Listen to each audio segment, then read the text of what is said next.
It all started with little things. You know how it goes. When you've been married for a while, it's easy to overlook the minor changes. I'm Jake, a 34-year-old guy living in a quiet suburb of Denver with my wife, Lisa.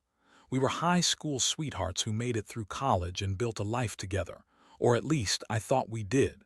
Lately, though, Lisa had been acting strangely. There were the late nights at work that started to become routine. Then there were her sudden bursts of "I'm just going to hang out with the girls," which, if I'm honest, felt less like nights out and more like code for "I need to get out of this house." I can't say I had been the perfect husband. I got caught up in my job, but I never thought she'd seek attention elsewhere. I noticed the way she'd spend hours texting on her phone, her face lighting up with a smile I hadn't seen in ages. While I was sitting on the couch, scrolling through my phone like a chump, she was busy crafting some secret life. It was a gut feeling, a nagging instinct that wouldn't let go. Yet every time I confronted her with my suspicions, she'd laugh it off, insisting I was being paranoid. "Jake, you're imagining things, I'm just busy, okay? Work has been crazy," she'd say, rolling her eyes. I wanted to believe her, I really did. But deep down, I felt the distance growing like a chasm I could do nothing to bridge. The tipping point came on a Tuesday night just a few weeks ago. Lisa had gone out with the girls again, and I was mindlessly flipping through channels when I noticed her phone buzzing on the table. A name popped up that made my stomach drop: Mark. Mark was a guy from her office, a smooth talker with a flashy car and a tendency to charm his way into people's lives. I had never liked him, and my instincts were screaming that this wasn't just a casual friendship. I picked up her phone, heart racing. I hesitated for a moment, weighing the implications of my actions. But the urgency of my doubts propelled me forward. I opened her messages. What I found was a string of flirty texts peppered with emojis and, worse, plans to meet up. I couldn't breathe. The blood rushed to my head and I had to sit down. I felt cold and hot at the same time, like my entire body was in a state of shock. Every doubt I'd voiced to her came flooding back, taunting me with their confirmation. I had been right all along, but it didn't bring me comfort. It brought a chaos of pain and betrayal that wrapped around my heart like a vice. In that moment, everything I thought I knew about our life together shattered. I sat there, holding her phone, feeling lost in a haze of emotions. I wanted to scream, cry, lash out, and yet I felt paralyzed. I had to confront her, but I needed to gather my thoughts first. This was no small thing. When Lisa finally came home, I was waiting, heart pounding, ready to unleash the storm of emotions that had been building inside me. She walked in, oblivious to the tension in the air. "Hey, babe, I'm back. Did you miss me?" she chirped. The forced cheerfulness in her voice felt like a knife twisting in my gut. And just like that, I knew it was time to confront the reality of what was happening. "Lisa," I said, my voice steadier than I felt, "we need to talk." Her smile faded, replaced by confusion. I could see the gears turning in her head as I pulled out her phone and slid it across the table towards her. "We need to talk about Mark." This was it. I was about to shatter her little world of lies. The moment those words left my mouth, the air in the room shifted. Lisa's expression morphed from confusion to disbelief, almost as if I had just accused her of something preposterous. "What are you talking about?" she shot back, her voice rising. I could see the defensiveness kick in. "Don't play dumb, Lisa. I saw your messages. I know you've been seeing Mark," I replied, trying to keep my tone steady. I was angry, yes, but I also felt a strange clarity. This was the confrontation I had dreaded, the moment I'd been building up to since the first doubts crept in. Her face went pale, and for a split second I thought she might just crumble under the weight of her lies. But then the deflection kicked in. "Jake, you're overreacting. He's just a colleague. We're not doing anything wrong." The way she spoke was so rehearsed, so calculated, that it made my skin crawl. "Not doing anything wrong, really?" I shot back. "You think it's normal to send heart emojis to your colleague, to make plans to meet up? I'm not buying it, Lisa, not anymore." She hesitated, her fierce facade faltering for just a moment. "You're being paranoid, Jake. You know how I am with my coworkers. I'm friendly, that's all it is. You're acting crazy." I could feel the rage building inside of me, but I forced myself to stay calm. I took a deep breath and hit her with the most damning evidence. I found out you've been lying about your late nights. You never even went to those work dinners, did you? The realization that I was piecing together her lies sent a tremor through my voice. Okay, fine. Maybe I didn't go to all of them. She snapped her fingers as if it were no big deal. But it doesn't mean I'm cheating on you. You're just being a jerk, Jake. Her anger was a shield, and I could see how easily she was deflecting my accusations. It was infuriating. This isn't about you being a jerk. This is about you betraying me. Do you even care how this makes me feel? Of course I care, she shouted. But you're making it impossible to have a rational conversation. I'm just trying to live my life and do my job. Your job includes texting another man about the things you think about when you're lying in bed at night. That's not a work-related conversation. I was practically shouting now. The emotional dam I tried to hold back was starting to break. Her eyes darted around the room, searching for the right words to manipulate the situation in her favor. You never listen to me. You just want to make me the villain. She started crying, but it was clear that the tears were more about playing the victim than genuine remorse. Stop pretending that I'm the problem here. I felt like I could burst. I'm not the one sending flirty texts to another man while I'm here trying to build a life with you. The confrontation spiraled into a shouting match. I could feel my heart racing, but I had to stay strong. This was no longer about saving our relationship. This was about taking back control. I was done being the passive husband who let things slide. I was ready to fight for my dignity. When she finally fell silent, the weight of the moment hung heavy in the air. The silence that followed was deafening. I took a step back, letting her digest the reality of what was happening. I don't know if I can keep doing this, I finally said, my voice low. I don't know if I can trust you anymore. Her face twisted in anger, but there was also fear. What are you saying, Jake? You're just going to throw everything away because of some texts? No, Lisa, I'm saying you've destroyed my trust. You've destroyed us. If you think this is just going to blow over, you're sorely mistaken. I turned away, needing a moment to collect myself. I could feel the tears pricking at my eyes, but I refused to let them fall. I wouldn't let her see how deeply she had cut me. As I walked out of the room, I could hear her sobbing behind me, the sound both satisfying and devastating. I didn't care. I had to focus on what came next, because if she could betray me with Mark, I was going to make sure they both understood what it felt like to lose everything. I had a plan brewing, one that would not only get back at them but would also help me find my footing again. It was time to turn the tides. I just needed to figure out how to do it without losing myself in the process. After that explosive confrontation, I spent the next few days in a whirlwind of emotions. Anger, betrayal, and a sense of clarity mixed together as I tried to figure out my next steps. I felt like I was living in a fog, and every time I looked at Lisa, I was reminded of the lies and deceit that had poisoned our marriage. I had to plan my revenge, but it couldn't be reckless. I needed to be strategic. I started by digging deeper into Lisa and Mark's relationship. I had her phone, but I needed more than just messages. I began to observe her behavior closely. I noticed how she kept her phone glued to her side, how her demeanor changed whenever she received a text that wasn't from me. The more I watched her, the more I realized how comfortable she had gotten lying to my face. One evening, I waited until she left for her girls' night again. This time, I decided to follow her. It felt like something out of a bad movie, but I was determined to uncover the truth. I hopped into my car and followed her to a trendy restaurant downtown. My heart raced as I found a discreet spot to park and watch. Sure enough, a few minutes later, Mark walked in, all swagger and charm, and I felt a surge of rage coursing through me. I watched as they laughed together, leaning in close, sharing secrets over drinks. It was like watching a scene I had never wanted to see, a glimpse into a world where I didn't exist. I felt like a ghost, haunting the very people who had betrayed me. The sight of them together sparked something primal in me. I wanted to burst through the door and confront them both, but I knew that doing so would ruin my chances for revenge. Instead, I pulled out my phone and snapped a few pictures. The evidence would serve a purpose, something tangible to remind them of their betrayal. When Lisa returned home that night, she was bubbly and animated, oblivious to the storm brewing inside me. I felt powerful knowing that I had seen her for who she really was and had evidence to back it up.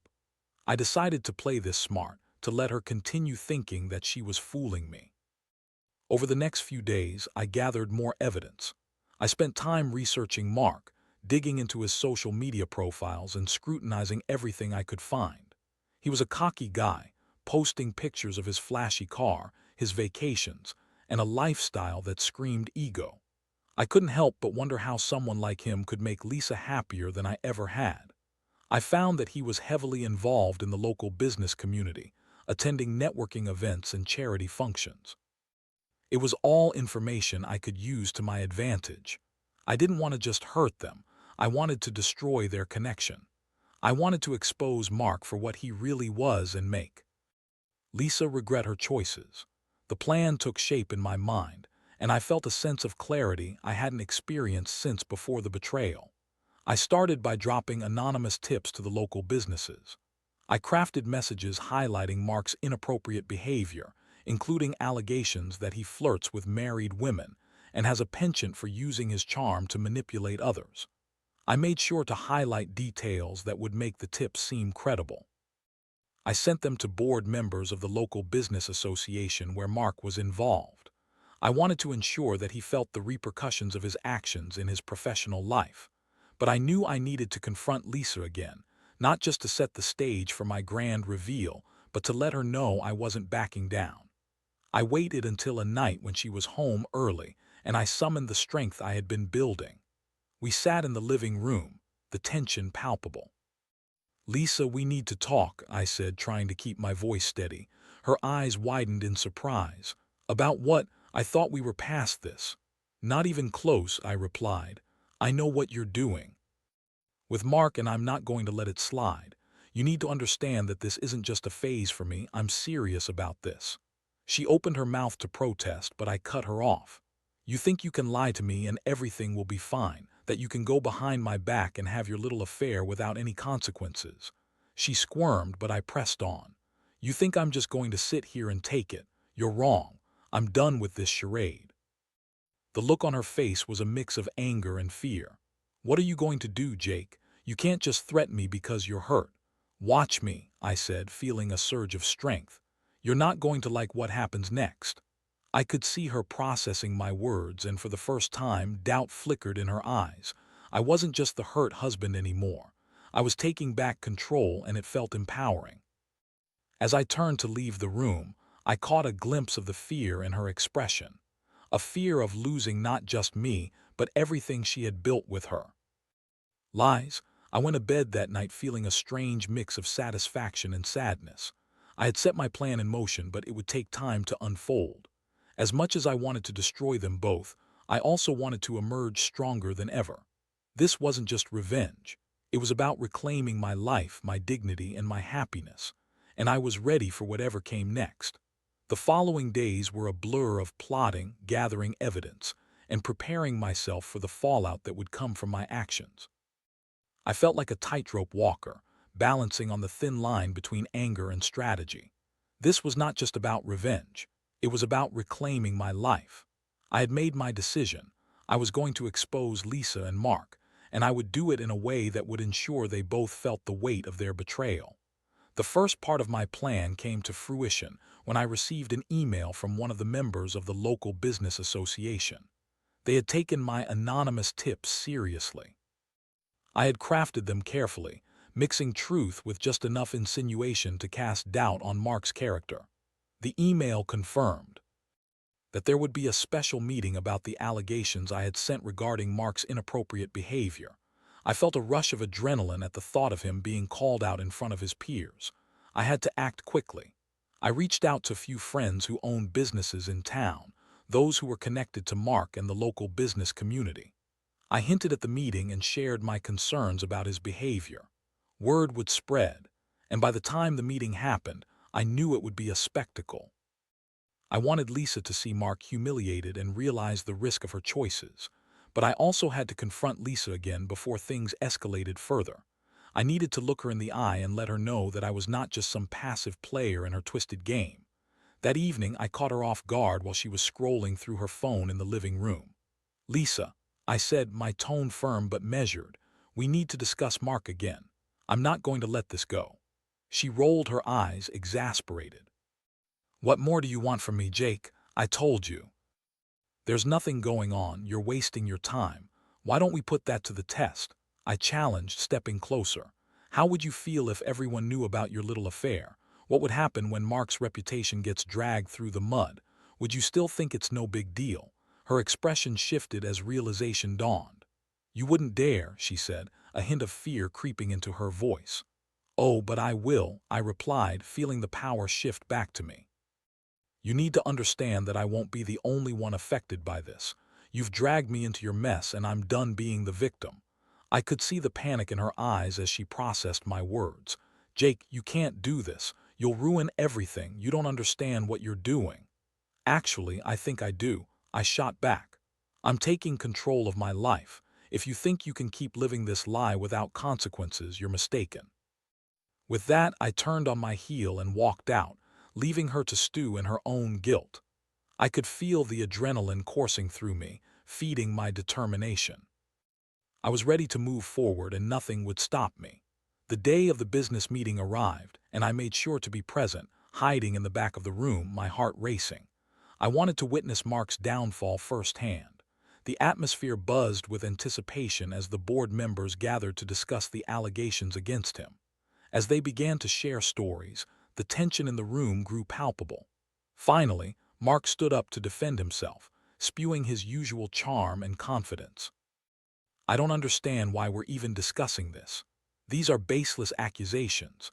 I've always been professional in my dealings with everyone." He waved his hands dismissively, attempting to regain control of the narrative. But the board members had already begun to murmur among themselves, whispering about the evidence I had cleverly orchestrated. One of them, a woman named Margaret, brought up how she had received my anonymous tip about Mark's interactions with married women. I could see the color drain from Mark's face as he realized that my plan had taken flight. As he was bombarded with questions about his behavior, I felt a surge of satisfaction. This was what he deserved. I knew Lisa would hear about this. She would be forced to confront the reality of her choices. When I returned home that evening, the atmosphere was thick with tension. Lisa was packing around the living room, her face pale. "What did you do, Jake?" she asked, her eyes wide with panic. "I heard about the meeting. What were you thinking?" "I was thinking about taking back my power," I replied coolly. "You made your choices and now you have to face the consequences. You're ruining my life." She cried, her voice rising in desperation. "You think this is going to help you? I'm not the only one who will suffer." "Maybe that's the point," I said, feeling a strange sense of liberation. "Maybe you need to understand that actions have consequences and you've made a terrible choice." She glared at me, the realization dawning that I had turned the tables completely. I could see the fear in her eyes, the effect of the chaos I had unleashed. I didn't want to rub it in her face, but I couldn't help but feel a sense of triumph. "Consider this a lesson, Lisa," I concluded. "You can't just betray someone without facing the fallout. This is just the beginning." With that, I walked away, leaving her to grapple with the reality of her situation. I had ignited the flames of revenge, but there was still more to come. I wanted to make sure that Lisa and Mark felt the full weight of their actions, and I wasn't done yet. My heart pounded with a mix of excitement and vengeance, and I was ready for whatever came next. The aftermath of the business meeting was explosive, and it didn't take long for the news to spread like wildfire. Lisa was frantic. I could hear her packing around the house, talking to friends on the phone, desperately trying to salvage her reputation and her relationship with Mark. I watched her unravel, and it was a strange mix of satisfaction and heartbreak. I had never wanted to see her in pain, but she had brought this upon herself. The following days were tense. Lisa tried to engage with me as if everything was normal, but I could see the cracks forming in her facade. She was anxious, constantly checking her phone for updates from Mark or their mutual friends. It was clear that the fallout was starting to take its toll on her. The vibrant, carefree woman I'd married was slipping away, replaced by a worried, frantic version of herself. One evening she confronted me again, pulling me into the living room, her eyes wild with desperation. "Jake, this has gone too far. Mark is in serious trouble because of you. You need to stop this now. Stop." I echoed, leaning back against the couch, crossing my arms over my chest. This is just the beginning, Lisa. You think I'm going to let you or him get away with what you did? You've got another thing coming. You're destroying us, she cried, her voice cracking. I never meant to hurt you, really. I shot back, my anger spilling over. You never meant to hurt me. You're telling me that while you were lying in bed with another man, you can't even begin to understand the depth of your betrayal. I made a mistake, she pleaded, tears streaming down her cheeks. Can't we just fix this?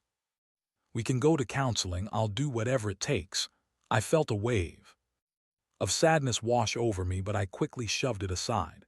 You think a counseling session is going to fix the fact that you cheated on me, that you chose him over me? I can't just pretend everything is fine. Trust is broken, and it's not something you can just fix with a few sessions.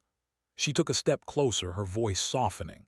Jake, please, I love you, I want to make this work. Just give me a chance. Those words echoed in my mind, but they felt hollow. The love I once felt for her was buried under layers of betrayal. You love me, you have a funny way of showing it. In that moment, as I looked into her tear-streaked face, I realized that I had changed. I wasn't the naive husband who would forgive and forget. I was stronger now, more aware of my worth and the lengths I was willing to go to protect myself. Lisa, you had your chance, I said, my voice steady. You made your choice, and now you're going to live with the consequences. I'm not going to be the man you can manipulate any longer.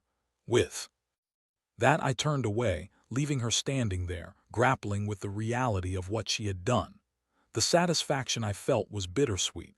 I had taken my power back, but at the cost of everything we had built together. As the days passed, the fallout continued to unfold. Mark's reputation was taking a hit, and I learned from my sources that he had been called into a meeting with his superiors about the allegations.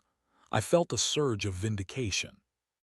This was exactly what I wanted, the consequences to be felt by both of them.